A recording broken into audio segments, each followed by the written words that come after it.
crossroads. You can go to town about this question, including our own district secretary, Siabulela Siswan, who was assassinated in July last year. Till today, they've been advised, including these police officials have not even visited his wife since she was discharged. So thus, one has reasons to believe that our police, in its current form, is incapable of dealing with the rot, of dealing with this criminality. Actually, if you like, with a lack of a better words, one may argue and say they're in complicity. They're in complicity. And that's what we're calling for, a vetting of all members in the criminal justice cluster, in the police, in the intelligence, in courts, as well as at the correctional services. We have no confidence. All right. By the way, reporting a case to the police, you are just risking your life, because tomorrow these chaps will visit you at your place. And our people live in fear in Khayelitsha, Mitchell's Plain, and everywhere else. You see, that's a major concern, Mr. Ngqentsu, that you go and report the matter to the police. Let's just bring in Mr. Porter into the conversation. That would be very disconcerting. That's very unsettling, that you go and report a matter to the police, and instead of getting protection, you will have people visit you. You are now in Johannesburg. Yes. You've said to us at the beginning that your life and that of your family is being threatened. My question to you is, here in Johannesburg, have you gone to the police to say, I am an activist / whistleblower, I've exposed corruption, and my life and that of my family is under threat. Please, can I get some protection? Have you done that? I have spoken to the minister directly. He knows, he can confirm that. We are working. I'm happy that the minister is now starting to work with us, because we do not have a faith or trust with the Mpumalanga police, from the commissioner to Emalahleni, because as I'm telling you, people are afraid to come up. There are a lot of people who are in support of this on Facebook, but they are being threatened to say, are you supporting this one? One of my friends who were eating, he was posting a picture to say, hey, I'm eating with my friend. He said, are you supporting him? They are going to deal with him. It's very bad, because women are beaten up. They're beaten up. And nothing is happening. When you go to police, this is the answer they get. Do something. What about involving the provincial commissioner directly? Have you gotten in touch with Commissioner Zuma? That one is worse. It's very useless, that one. He cannot even... Let me tell you, I was taken to prison for a crime that I did not commit. They say I raped somebody. We called him, he never intervened. Still today, you can call him, he can confirm that. He's a useless person, that one. So we have taken this thing. We want National to come in. If they don't, we are going to take these things in our hands, because we are tired. We cannot live in fear. It will never happen.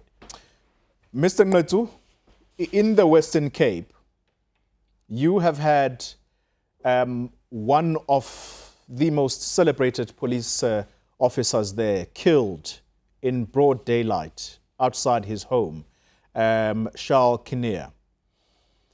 Is there any hope that the police there are not only going to crack the matter of his murder, but they will make inroads into the trouble areas, for example, the gang-infested areas? Is there any hope that some kind of normalcy will be restored there by law enforcement, or have communities simply given up? Before you accuse me of being pessimistic, I want to argue, by the way, it's my observation, if not our observation as the Communist Party, that Colonel Charlie's case has actually exposed the deep-seated nature of police politics in the upper echelons of the police here in the Western Cape. And I think you might have followed the incident, the reports coming out, and that despite an arrest that made, but they are unable to go to the root of why he was killed, who was responsible for his security and many other issues. And thus, our call for a vetting of all police officials, starting with those at senior level. Because his case should be made an example of tracking down all those who are actually an attack on the police, an attack on us, because it would make us doubt the police. But if they themselves are possibly involved, then there is a problem. But not only him, a Sergeant Mapoma in Kailicha. And recently, a report came out to say firearms were found somewhere in Kailicha. So the road only, the tentacles of the road are wider and they are found in the police. And what further compound the problem, according to the Western Cape, is also the beauty contest of being effective between the police service and the metro under the leadership of the DA. That is not helpful at all. Yeah.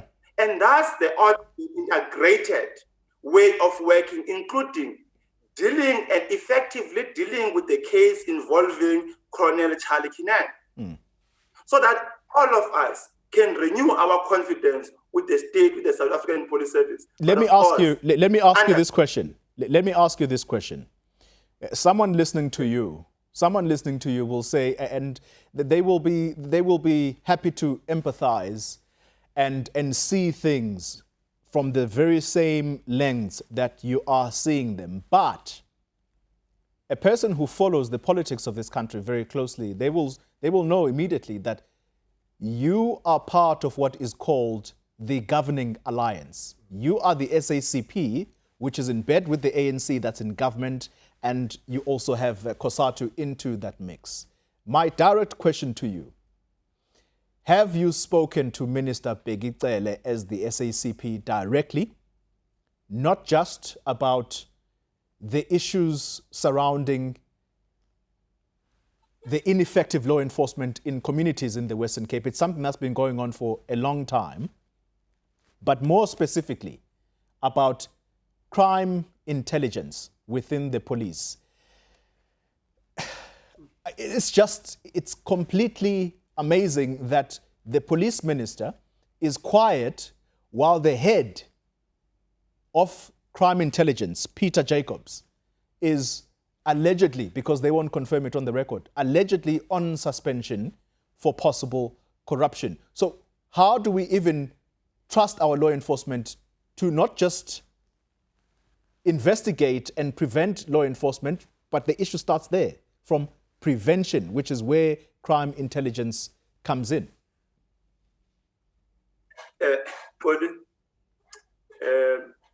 Begicele is not a panel of the problem we're facing.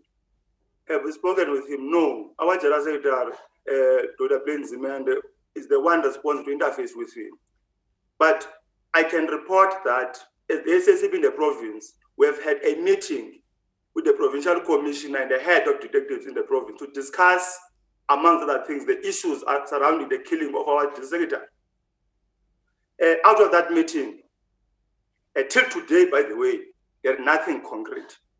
There's nothing concrete. And the issue you are raising about Jacobs, right, suspension and many others, or the state of the intelligence at a national level, explains the extent of the rot in the police. By the way, last year in November, National Commissioner Stoll gave a report before the Portfolio Committee, where he informed the nation that more than 397 police officials are involved in corruption, and 257 out of that have already been arrested. So the problem is bigger than we think. And to me and to us in the province, Begicele will come and make public statements, right? And those statements do not translate to what our people want to see, not want to hear, want to see. Things that they can touch, things that are concrete, things that are material. When Sia died, we said he must not come because it's going to make us happy, because tell us what we want to hear and live for Pretoria. Right? So the problem is beyond there, and thus all of us, we ought to pay particular attention to the criminal justice cluster beyond the police. When I talk about the cluster, beyond the police, the courts, etc., etc. By the way, I raised this matter in my article. We need to conduct a study on how many police officials who get training and resign, right? Again. How many? And how many police officials today who are accountable to the criminal enterprise in this province and in this country? I don't want to talk much about national issues because they're the competence of the Central Committee. Yeah. But where we are located, of course, they are connected, but where we are located, the extent of palace politics, infighting, and actually the infighting are as a result of greed, are as a result of beneficiation from this criminal enterprise. And these are the things which we must combat, which we must expose, and those involved must be exposed, must be isolated, and must be arrested, actually. Yes, Bothman is right? He met with the minister, and then what? And then what? What extent is he himself protected? All right. And many others are afraid to talk about this question because why? They'll be identified, they'll be profiled. Councillors in the province, in the metro, for example, some are threatened by this network. And if we don't fight it, the nomination and election of the councillors at the 2021 local government elections will be influenced by this criminal network. We talk about the nexus between this underworld criminal network, business, and the political elite. And that's the issue where we must pay attention to. All right. Or risk becoming a mafia state. All right. Mr. Ngqentsu, let's pause there for a second. I want to wrap up the conversation, Mr. Bothman. As we wrap up, Toli, I'm very happy with this matter because it's very true that my secretary, what my secretary is saying here. I was written a letter by Sango. Sango, they said they've written a letter to the radio station that I went in last week to say I must be prevented not to speak. The chairperson of Sango in the region, who is a chief whip of the municipality, they work hand in hand so that I can be isolated. This matter, we must not look at it like it's a small matter, it's a serious matter. Yeah. It's between life and death. These people, they are misusing their power to subject me into isolation. We need to deal with them. We have a proof, we have a letter, I've sent you the letter to say, look at this letter. The Sango National must be able to come and account. How am I going to be subjected in this? It's not possible. Let me ask you this question. The president and the revival of the economy in the country, one of the major projects that the country is going to embark on is that of development, construction is going to be a major part of that. How threatened will these projects be? In KZN last year, there's a grouping there called Amadela Ngokubona. These are people who allegedly would go into government meetings and demand a stake in a tender that they know is going to come out, and specifically targeted were construction tenders. How bad is the situation in Mpumalanga? They're in trouble because these people and these leaders, they are going to connive together and go and demand, and they are going to make sure if the demand are not met, they are going to stop at the expense of the community. It's very bad. The projects that are coming to assist or develop communities and people, they are not going to see the light because of criminal syndicate led by the MMC and the chief whip of Mpumalanga municipality. Mr. Ngqentsu, wrapping up the conversation with you in the Western Cape, the question to Mr. Bothman is around the revival of the economy, and key to it is the issue of construction projects that are going to be the bedrock of trying to resuscitate the economy. If the construction sector is being targeted by criminal syndicates who are demanding 30% stakes for doing nothing except to get money, is there hope that indeed our country is safe, but also can we really come out of this crisis if we have law enforcement that is simply too impotent to act? For these extortion activities, are an economy. So they are not going to rest, right? And they are monitoring all the trends of development in our country, in our province. And they want their slice. So the response, therefore, is that one, we need to build leadership. We have leaders, but we need to have ethical and moral leadership. That's the first thing. Secondly, we need to have independent, effective intelligence, free from factionalism, free from corruption. However, it is difficult to find all the issues I'm raising under a system of capitalism, because capitalism itself is inhuman, is barbaric, and it breeds what? Crisis and violence in society. And thus, you may change the station, the commissioners and ministers and so on, but let's go to the root cause of the problem. And that is the economic system we are taking, and it is deepening its hegemony. It reproduces crisis after the crisis. But how much responsibility should the ANC, how much responsibility should the ANC and its government shoulder for the crisis we are in? Because it's also the infighting within the ANC that sometimes gets in the way of trying to fix things. Right now, we are hearing testimony, or perhaps last week, we heard testimony from the State Capture Commission where monies were taken from the State Security Agency to aid factional battles inside the ANC. That explains the rot. And that is why the Communist Party at its fourth special Congress came up with the decision of rebuilding our movement. And rebuilding our movement will mean we need to deal decisively with counter-revolutionary activities. And by the way, what is coming out of the Zondo Commission is an expression of the extent of a counter-revolutionary act in contemporary South Africa. And all those involved ought to be dealt with harshly. And actually, they must be removed from position of responsibility, irrespective of who you are and the position you hold.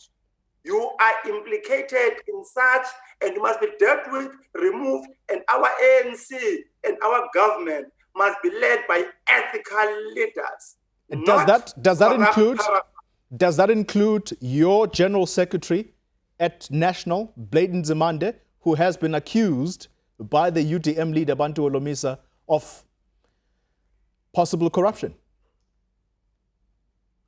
All leaders of our movement, irrespective of the position, who are accused of corruption, of looting, of unethical behavior, must be dealt with. That's a decision of the ANC's last national conference.